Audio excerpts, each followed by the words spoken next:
Ben daha Allah. geçen seneden beri adımımı atmadım Çekirdeğe. Hayrınıza bizi hiç görmüyorsunuz. Vallahi gitmedim bir seneden beri. Demek ki daha önce gidiyorsun, Daha önce anlıyorsun bir gidiyorum. şeyler. He. Bak iki başörtülü hanımlar var orada.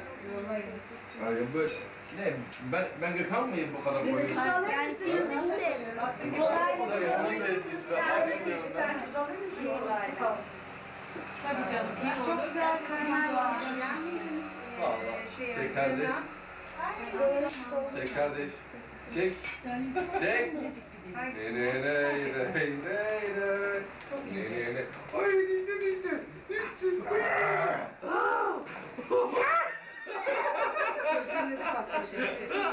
Bize bir dilim öğretmen. Ya bakalım duracak. Durmaz. Valla durur. Durmaz benim kafada. O tabak kırılacak. Ayfer de sen aşağı uçacak. Ayfer hangisi? Kırıldığı zaman takımını alıp getirecek. Tekliği ben ne yapayım? Hala Takımı 17 yıllık porselen. Ya bir bakayım. 17 yıllık porseleni kırarsan Atmaca seni de kırar. Batmacaya niye porselen verdin? Teneke yok. Plastik. Birazcık Ayşe tarafa alsan da çocuklar. Ya sen ileride Teşekkür ederim. Ben teşekkür ederim. Kardeş hadi ya koy buraya. Ay. Ne kadar büyük koyuyor. Yanmıyor. Atmacaya plastik yok muydu mutfakta? Tabak. Melamin. Bugün günlerden 4 Ekim 1993. Günlerden pazartesi. Pazartesi. Ben halbuki 3 Ekim'de doğdum.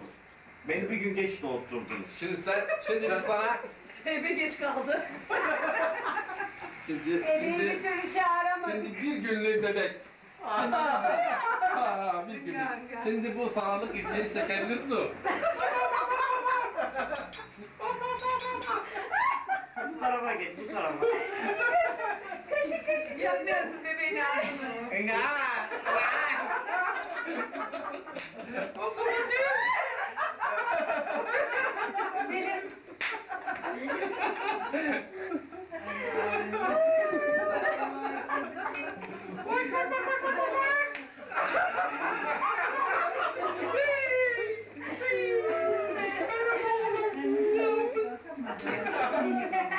Altını değiştirdin ne yapıyorsun?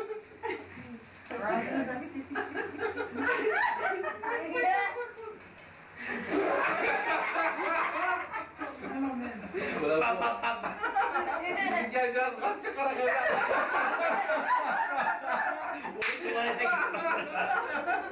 Gaz çıkarak gel.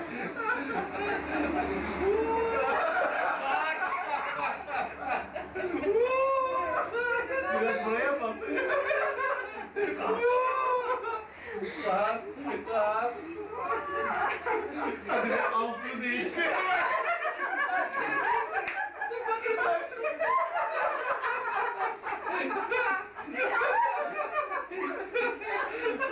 Kapat. Sansür. Sansür kapat. Tamam batarya bitti. Ortak nereye